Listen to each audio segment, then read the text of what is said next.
وجل علی حضرت جب یزید ابن معاویہ کی قیادت دوسرے علم اور صحابہ کو اطمینان نہیں تھا اور دوسرا اس سے موروثیت کا سلسلہ چل پڑنے کا خطرہ تھا وہی ہوا بھی، تو اتنی واضح صورت میں یزید کو امیر بنانا حضرت معاویہ پر اعتراض و الزام کا دروازہ تو کھل گیا نا۔ دیکھو بعض دفعہ انسان کے سامنے احون البلیتین، دو شر میں سے کم درجے کے شر کو اختیار کرنا پڑتا ہے۔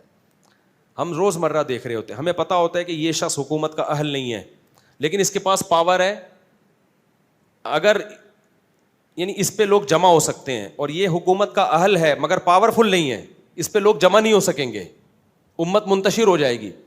ایسی صورت میں موروثی وہ غیر موروثی سے زیادہ بہتر ہوتی ہے۔ سعودی عرب کو دیکھ لو، سعودی عرب میں موروثی ہے یا غیر موروثی ہے حکومت؟ بولو نا، موروثی ہے نا، باپ دادے چلے آ رہے ہیں۔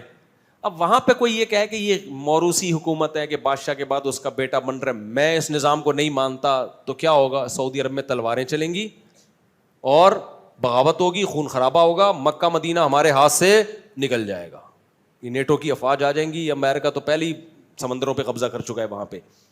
تو اس میں کیا ہوتا ہے؟ بادشاہ نامزد کر دیتا ہے، میرا چاچا، میرا ماموں، میرا بھائی، تو ایک غلط ہے، لیکن وہ غلط کیا جاتا ہے بڑے غلط سے بچنے کے لیے۔ تو شریعت کا یہ مزاج ہے کہ پورا صحیح دنیا میں کوئی نہیں ہوتا، ہمیشہ ایک بڑی خرابی سے بچنے کے لیے چھوٹی خرابی کو برداشت۔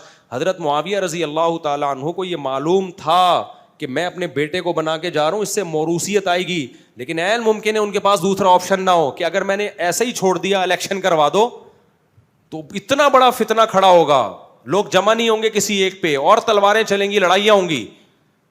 تو صحابی رسول کے پیش نظر کیا تھا وہ تو وہی جانتے ہیں، ہم اتنا جانتے ہیں کہ سیدنا معاویہ کی نیت غلط نہیں تھی۔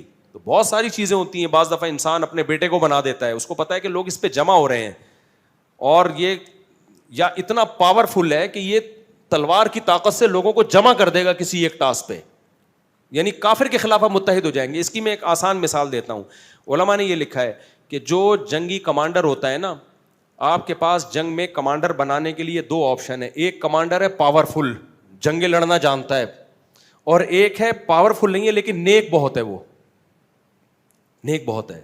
عقیدے کی کتابوں میں لکھا ہے کہ جو نیک نہیں ہے نا اس کو بنایا جائے گا، کیونکہ اس آدمی کی نیکی اس کو ذاتی فائدہ پہنچائے گی، اجتماعی سطح پہ یہ امت کی ایسی کی تیسی کر دے گا یہ، کیونکہ نیک تو ہے لیکن پاورفل نہیں ہے۔ تو بہت ساری چیزیں ہو سکتی ہے حضرت معاویہ کے پیش نظر۔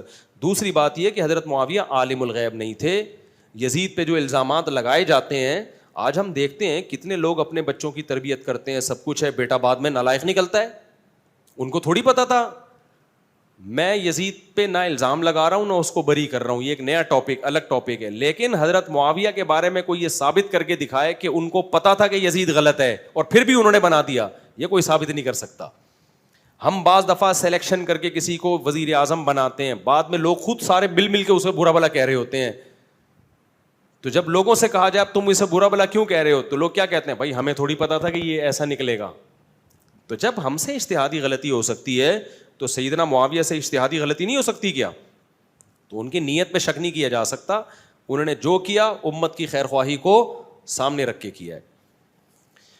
اچھا میرے بھائی، بڑی ان کو پتا تھا اگر نہیں بنایا تو پھر یہ تلواریں دوبارہ سے چلیں گی اور پھر کوئی بنے گا ہی نہیں، یہ لڑتے رہیں گے 200, 250, 300, 700, 500 سال تک کوئی ایک امیر بن نہیں پائے گا، اور جو ایک مضبوط اسٹیٹ قائم ہو چکی ہے وہ برباد ہو جائے گی۔ تو یہ بھی تو خطرہ تھا نا۔